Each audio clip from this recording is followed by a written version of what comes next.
বিসমিল্লাহির রহমানির রহিম। আসসালামু আলাইকুম রহমতুল্লাহ। কেমন আছো তোমরা? আশা করি অনেক ভালো আছো। আমিও মনে আল্লাহ পাকের রহমতে অনেক ভালো আছি, আলহামদুলিল্লাহ। তো আজকে আমি তোমাদের মাঝে হাজির হয়েছি নতুন আরেকটি ভিডিওতে।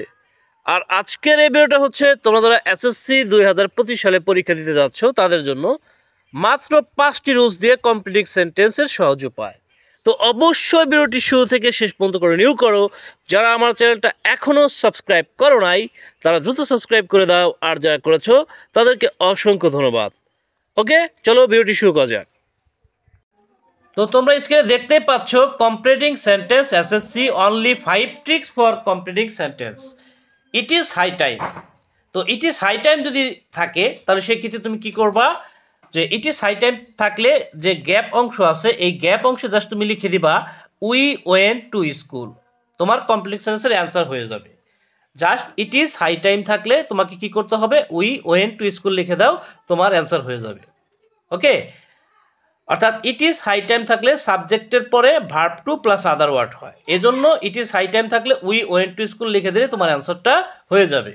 ওকে ওকে এরপর দেখো number 2, he talks as if, সে কথা বলে যেন। হি নিউ এভরিথিং, সে কথা বলে যেন সে সব কিছু জানে। তো এখন দেখো যে এই অ্যাজ ইফের আগে যদি ভার্বের প্রেজেন্ট ফর্ম থাকে তাহলে যেই সাবজেক্ট থাকবে সেই সাবজেক্টটা বসায় জাস্ট তুমি লিখে দেবো কি নিউ এভরিথিং।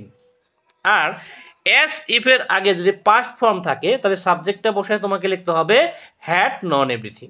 ওকে, তো এখানে বিষয়টা মাথায় রাখতে হবে যে অ্যাজ ইফের আগে যদি ভার্ব ওয়ান থাকে, অর্থাৎ টক্স এখানে ভার্ব ওয়ান, এজন্য হয়েছে সাবজেক্টের পরে নিউ এভরিথিং। আর যদি অ্যাজ ইফের আগে ভার্ব টু থাকে তাহলে সেক্ষেত্রে সাবজেক্টের পরে সাবজেক্ট এখানে হি, তো সাবজেক্টের পরে লিখবা had known everything. Okay okay এরপর দেখো 3 নাম্বার ট্রিক্স, যে ভার্ব ওয়ান সমান সাবজেক্ট প্লাস ক্যান বা will plus verb one plus other words. Verb two সমান সাবজেক্ট প্লাস কুড বা would plus verb one plus other words. আর had plus verb three সমান subject plus would have plus verb three plus other words. Okay, তো দেখো এই যে তিনটা structure, এই তিনটা স্ট্রাকচার তোমাকে মুখস্থ করে নিতে হবে। ঠিক আছে, ভার্ব ওয়ানের জায়গায় ভার্ব ওয়ান থাকলে তোমাকে লিখতে হবে সাবজেক্টের পরে ক্যান বা will plus verb one plus other words. আর যদি ভার্ব টু থাকে তাহলে সেক্ষেত্রে সাবজেক্টের পরে কুড বা would plus verb one plus other words. Other words মানে কি বাকি অংশ। আর হ্যাড প্লাস ভার্ব থ্রি যদি থাকে তাহলে সেক্ষেত্রে লিখতে হবে subject plus would have plus verb three plus other words. Okay, তো এখন দেখো যে এই যে তিনটা স্ট্রাকচার, এই তিনটা স্ট্রাকচার তুমি কোন কোন কমপ্লিটিং সেন্টেন্সে ব্যবহার করতে পারবা। যদি ইফ দিয়ে কোনো সেন্টেন্স দেওয়া হয় তাহলে তুমি ব্যবহার করতে পারবা, সো দ্যাট দিয়ে দেওয়া হয় ব্যবহার করতে পারবা, সো ডট ডট ডট দিয়ে দেওয়া হয় তাহলে তুমি ব্যবহার করতে পারবা, বাই প্লাস ভার্বের সাথে আইএনজি থাকলে ব্যবহার করতে পারবা, উইদাউট প্লাস ভার্বের সাথে আইএনজি থাকলে ব্যবহার করতে পারবা, as, since, till, until, unless এগুলো থাকলে তুমি এই তিনটে স্ট্রাকচার ফলো করবা। ঠিক আছে, ওকে। আচ্ছা দেখো যে we eat foods so that, তো এখানে দেখো সো দ্যাট উল্লেখ আছে। তো এখন আমাদের দেখতে হবে যে এখানে কি ভার্ব ওয়ান আছে না ভার্ব টু আছে না হ্যাড প্লাস ভার্ব থ্রি আছে। তো এখানে আমাদের ভার্ব ওয়ান আছে, তো আমরা সাবজেক্টের পরে আমরা কি বসাই দেব, সাবজেক্টের পরে ক্যান বসাই দেব, তারপরে একটা ভার্ব ওয়ান। হ্যাঁ, ভার্ব ওয়ান যদি না বুঝো যে কোনটা বসাবা তাহলে সেক্ষেত্রে তুমি গেট ব্যবহার করবা, গেট। হ্যাঁ, এরপরে একটা এটার সাথে সঙ্গতিপূর্ণ একটা আদার ওয়ার্ডস বসাই দিবা। তো we eat food so that, আমরা খাবার খাই যাতে উই ক্যান গেট স্ট্রেংথ, যাতে আমরা শক্তি পাই, অথবা এটা অ্যান্সার হতে পারে উই ক্যান লিভ, যাতে আমরা বাঁচতে পারি। আচ্ছা, এরপর দেখো যে ইফ উই ওয়েন্ট দেয়ার, যদি আমরা সেখানে যাইতাম, উই কুড গেট হিম, আমরা তাকে পেতাম। তো এখানে যেহেতু আমাদের ভার্ব টু আছে এজন্য সাবজেক্টের পরে আমাদের কুড, তারপরে গেট, তারপরে আদার ওয়ার্ডস বসাইতে হবে। এরপর দেখো if I had been a king, তো এখানে দেখো হ্যাড আছে আর ভার্ব থ্রি হিসেবে কি আছে, বিন। তো এজন্য সাবজেক্টের পরে would have got plus other words দিতে হবে। তো এখানে if I had been a king, যদি আমি একজন রাজা হতাম, I would have got honour, তাহলে আমি সম্মান পেতাম। ঠিক আছে, তো এখানে দেখো হ্যাডের পরে ভার্ব থ্রি থাকার কারণে উড হ্যাভ হয়েছে সাবজেক্টের পরে, উড হ্যাভ হয়েছে তারপরে ভার্ব থ্রি গট। এবার কিন্তু আর গেট নাই, এবার কিন্তু গট দিতে হবে, এরপরে আদার ওয়ার্ড দিতে হবে। এরপর দেখো যে 4 নাম্বার লিস্ট। লিস্ট থাকলে সাবজেক্টের পরে জাস্ট বসাই দেবো শুড মিস দ্য পয়েন্ট, অথবা শুড মিস দ্য বাস, অথবা শুড মিস দ্য ট্রেন। ঠিক আছে, যেমন এখানে আছে he works first list, he works first list. তো এখানে সাবজেক্টের পরে কি বসাই দেবা, শুড মিস দ্য পয়েন্ট। তো তোমাকে মনে রাখতে হবে যদি তুমি শুট মিস দ্য পয়েন্ট লেখো তাহলে কিন্তু যে কোনো কমপ্লিটিং সেন্টেন্স হবে, কিন্তু shoot miss the bus, shoot miss the train যদি ব্যবহার করো তাহলে কিন্তু যে কোনোটা হবে না।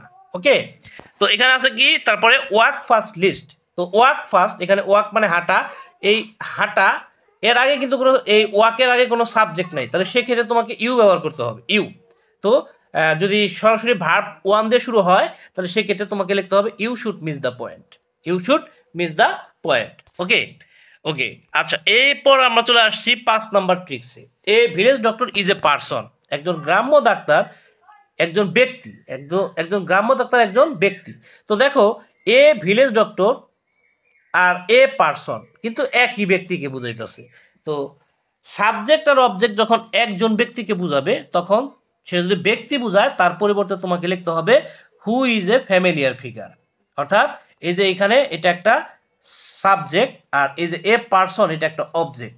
তো সাবজেক্ট আর অবজেক্ট কিন্তু একজন ব্যক্তিকেই বুঝাচ্ছে, যেটা গ্রাম্য ডাক্তার সেটাই একজন ব্যক্তি।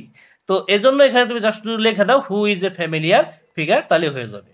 ঠিক আছে, অর্থাৎ সাবজেক্ট আর অবজেক্ট যদি একজন ব্যক্তি বা একজন বস্তুকে বোঝায়, অর্থাৎ যখন একজন ব্যক্তিকে বুঝাবে তখন তোমার স্ট্রাকচার কি who plus auxiliary plus other words.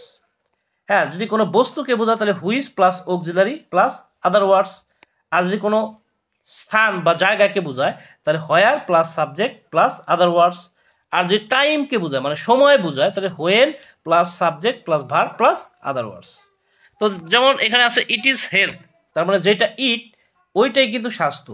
তো it is health which is wealth, it is health which is wealth.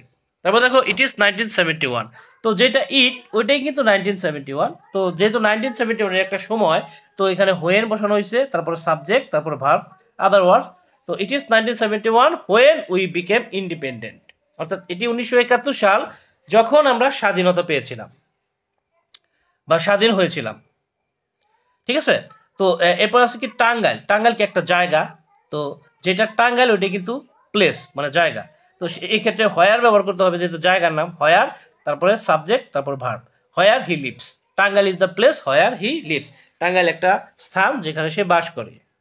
ওকে, আচ্ছা এরপর দেখো যে উই ইট ফুডস, এই বাক্যটা খেয়াল করে দেখো, এখানে উই হচ্ছে সাবজেক্ট আর ফুডস হচ্ছে অবজেক্ট। তো এইখানে দেখো সাবজেক্ট আর অবজেক্ট কিন্তু একজন ব্যক্তি না। সাবজেক্ট আর অবজেক্ট যখন একজন ব্যক্তি হবে না তখন হয় তোমাকে টু প্লাস ভার্ব ওয়ান দিয়ে এটা কমপ্লিট করতে হবে অথবা ভার্বের সাথে আইএনজি দিয়ে কমপ্লিট করতে হবে। যেহেতু এখানে আমাদের অবজেক্টটা বস্তু তাহলে আমরা কি করব টু প্লাস ভার্ব ওয়ান বসাবো। উই ইট ফুডস, আমরা খাবার খাই, কেন খাবার খাই? To get strength. অর্থাৎ সাবজেক্ট আর অবজেক্ট যদি একজন ব্যক্তিকে না বোঝায় তাহলে সেক্ষেত্রে অবজেক্টটা যদি বস্তু হয় তাহলে সেক্ষেত্রে টু প্লাস ভার্ব ওয়ান যেমন গেট তারপরে আদার ওয়ার্ডস ব্যবহার করবা। ঠিক আছে, আর যদি সেটা কোনো অবজেক্টটা যদি কোনো ব্যক্তিকে বোঝায়, অর্থাৎ এখানে আই আর হিম তো একজনকে বোঝাচ্ছে না, আই একজন আর হিম হচ্ছে আরেকজন। তো এজন্য এখানে হিম হচ্ছে ব্যক্তিবাচক অবজেক্ট, ব্যক্তিবাচক অবজেক্ট থাকলে ভার্বের সাথে আইএনজি করে দেবা। যেমন I saw him going to market, আমি তাকে দেখলাম বাজারে যেতে। ঠিক আছে, এরপরে তোমাকে কিছু প্রবাদ বাক্য কিন্তু মুখস্থ করে নিতে হবে। এখানে আমি মোস্ট কমন যেগুলো পরীক্ষা আসার মতো এরকম 4-5টা প্রবাদ বাক্য তোমাদের জন্য আগে থেকে লিখে রেখেছি। যেমন ইউনাইটেড উই স্ট্যান্ড, এইরকম থাকলে ইউনাইটেড উই স্ট্যান্ড কথাটা থাকলে তুমি জাস্ট গ্যাপ স্থানে লিখে দিবা ডিভাইডেড উই ফল, অর্থাৎ একতায় উত্থান বিভেদে পতন। এরপর ধরো হোয়ার দেয়ার ইজ এ উইল, এই কথাটা থাকলে তুমি গ্যাপ জায়গায় লিখে দিবা there is a will, where there is a will there is a way, অর্থাৎ ইচ্ছা থাকলে উপায় হয়। এরপরে danger often comes, danger often comes এই কথাটা থাকলে তুমি দিবা হোয়েন ইট ইজ ফিয়ার, মানে যেখানে বাঘের ভয় সেখানে সন্ধ্যা হয়। Danger often comes when it is fear. এরপর যদি এই কথাটা থাকে যে এ ম্যান ইজ নন, তাহলে তুমি গ্যাপ জায়গায় লিখে দিবা by the company he keeps, by the company he keeps. Stick the iron কথাটা থাকলে হোয়েন ইট ইজ হট কথাটা লিখে দিলে অ্যান্সারটা হয়ে যাবে। ঠিক আছে, তো এরকম প্রবাদ বাক্য কিন্তু আরও আছে, তোমরা টেস্ট পেপার থেকে এগুলো দেখে নিবা। ঠিক আছে, তো আমি এখানে এই মোস্ট কমন যেগুলা আমার কাছে মনে হয়েছে যে এইগুলা এই 5টা বেশি কমন, এই জন্য এটা আমি দিয়ে দিছি। ঠিক আছে, তো এগুলোই যে শুধু এই কয়টাই যে প্রবাদ বাক্য তা কিন্তু না, আরও প্রবাদ বাক্য কিন্তু আছে, সেটা তোমরা টেস্ট পেপার থেকে একটু দেখে নিবা। আশা করি প্রবাদ বাক্য থেকে একটা তোমাদের কমন পড়বে, আর যে 5টা রুলস এই 5টা থেকে তোমরা কমন পাবা। প্রবাদ বাক্য অনেক সময় নাও আসতে পারে, টোটাল শুধু রুলস থেকে 5টাও আসতে পারে, এরকম হতে পারে। ঠিক আছে, তো আজকের এই ভিডিও থেকে যদি তুমি উপকৃত হয়ে থাকো তাহলে এই ভিডিওটা অবশ্যই তোমার বন্ধুদের মধ্যে শেয়ার করে দাও।